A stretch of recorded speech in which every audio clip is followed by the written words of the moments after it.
Hello, I'm Dr. Mohua. So today as we were discussing about the risky behaviors, the risky and the uncertain situation, and we were talking about the choices or the preferences in this uncertain situation. So in this we are now into the area of talking about variability and deviation. Now we understood that we measured a possible outcome with the uncertainty. And suppose we find out that when there is an uncertain or risky situation, and considering the two possible outcomes and with their respective payoff, we suppose came up with a price that this is the average which we will be getting it. But the point is that actually we might get something. It's not that exact one. Then the previous, if we assume that we will be getting 250 rupees per share with the uncertain, the average is this. So, but the question is that our possible outcome might be something more or it might be something less.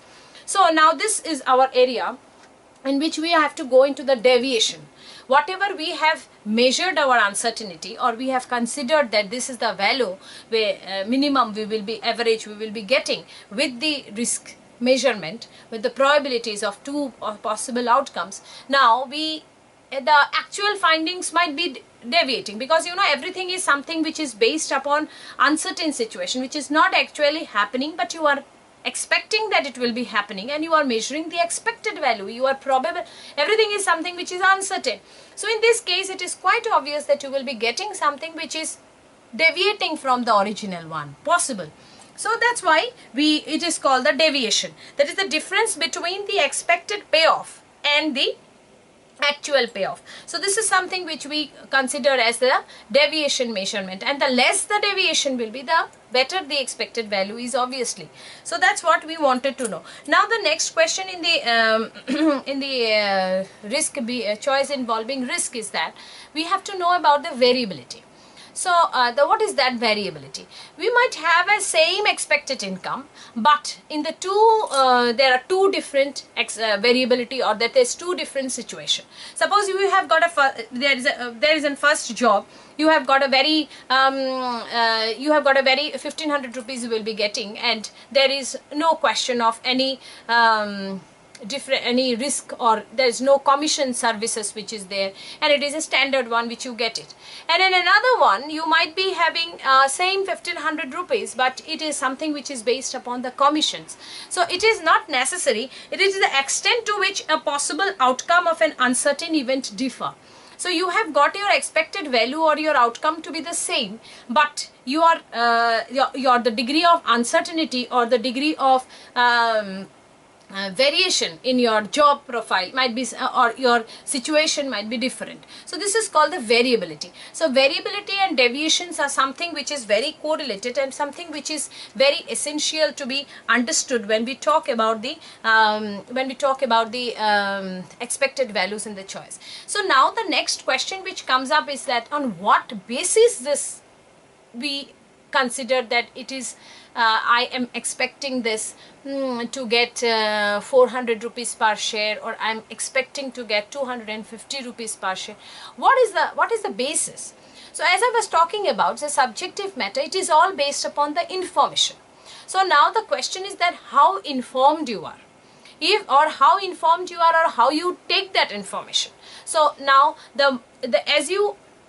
as if you consider that the company is very successful there, and you study, it's all trend studies, and you have got a good market analysis skill, and then you have got a good prediction, you have got a perception of market on this oil exploration, or you have got a very long term study, then your perception of the uncertain situation will be different from the one who is very new, or the person doesn't know exactly what is he might be just gambling on it. Yeah, no, there will not be failure, it will be always successful, we need oil, and so will be successful, might be like this.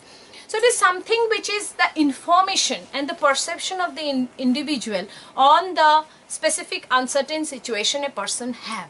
So that's why it is something which is not predetermined. It is not something which is objective oriented, that I want to get this outcome, so I am believing this. It is not like that. It is a subjective thing. Every individual's perception and the individual's information on the specific area, and based upon this they will be having their expected values. Based upon that, they will have their probabilities determined. Whether they will be having a head or a tail, it is something which is totally the person's own subjective decision, that what will be, I consider that this next time it will be head.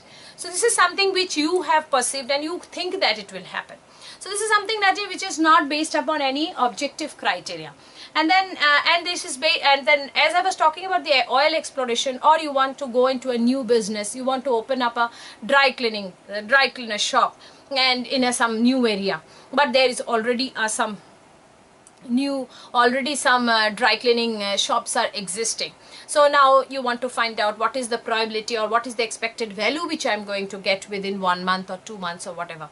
So now in this case, it is the first thing which you will be needing is you will need to have an information. So you need to have a correct knowledge on that area, correct knowledge on that business specifically, or correct knowledge on the population of the area, what kind of choice they are making. So this kind of information will finally lead you to take the to think about the expected values and think about the taking risk onto it. So that's why it is something which is predetermined or pre-established. It is something which is based on the information of the subjective decision, whether the probability of the success or the failure, what will be the price of the shares, what will be my dry cleaning situation, dry cleaner shop status. This all is something which is based upon the information and an individual decision. That's all. Thank you.